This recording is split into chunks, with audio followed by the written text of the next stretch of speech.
संक्रांतीनंतर देव कोणाची परीक्षा संपवणार? तुमची रास पहा. नमस्कार. आपल्या स्वामी कृपा राशीफल यूट्यूब चॅनलवर तुमच्या सगळ्यांचं खूप खूप स्वागत आहे. खूप दिवसांपासून मनात एकच प्रश्न आहे ना, देवा, अजून किती प्रयत्न केले, किती सहन केलं, तरीही समाधान नाही, स्थैर्य नाही, शांत झोप नाही. जर आजही तुमचं मन जड असेल, डोळ्यात पाणी दाटून आलं असेल, तर हा व्हिडिओ स्किप करू नका. कारण संक्रांतीनंतर देव काही लोकांची परीक्षा संपवणार आहे आणि त्यात तुमची रास असण्याची शक्यता खूप जास्त आहे. संक्रांती म्हणजे फक्त सण नाही, संक्रांती म्हणजे एक वळण. जिथे सूर्य आपली दिशा बदलतो, तिथे अनेकांचं नशीबही दिशा बदलायला लागतं. ज्या लोकांनी अंधारात बसून देवाला हाक मारली, ज्यांनी स्वतःशीच लढत दिवस काढले, ज्यांच्या चेहऱ्यावर हसू होतं पण मन आतून तुटलेलं होतं, त्यांच्यासाठी ही संक्रांती शेवटची परीक्षा ठरणार आहे.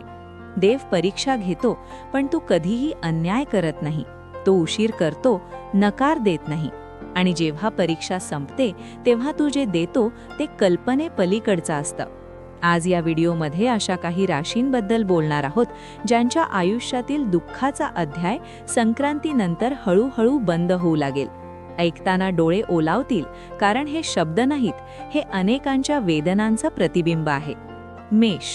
मेष राशीचे लोक, तुम्ही बाहेरून कितीही स्ट्रॉंग दिसत असलात, तरी आतून तुम्ही खूप थकलात.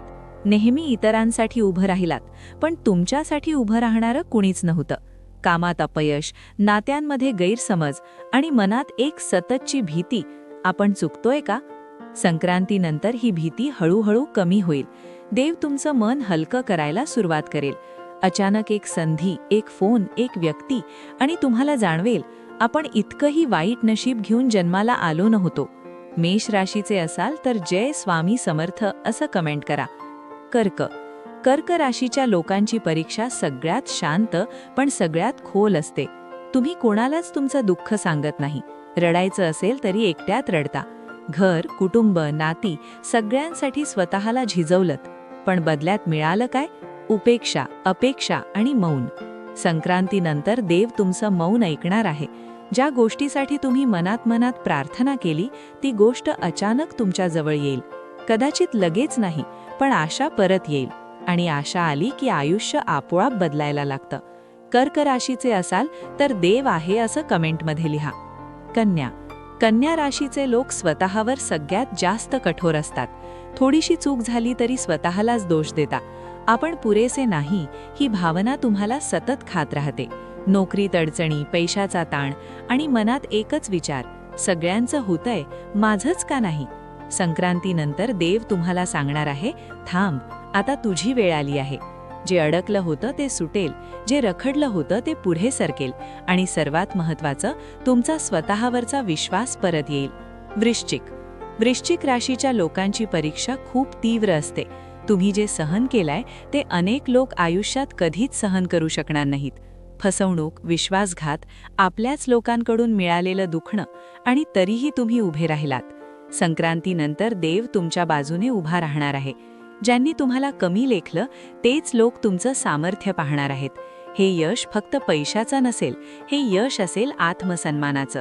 वृश्चिक राशीचे असाल तर मी मजबूत आहे असं कमेंट करा.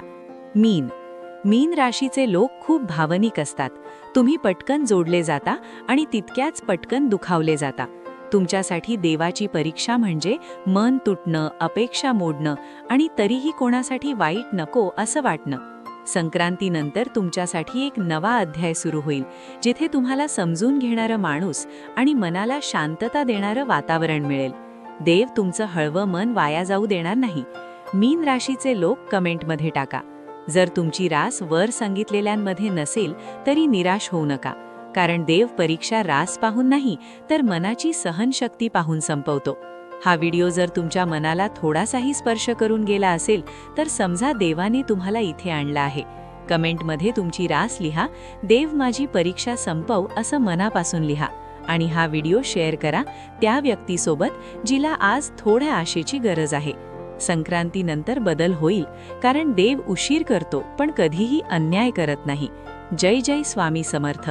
असेच माहितीपूर्ण लेख रोज मिळवण्यासाठी आत्ताच आपल्या चॅनलला सबस्क्राईब करा, लाईक करा आणि शेअर करा. धन्यवाद.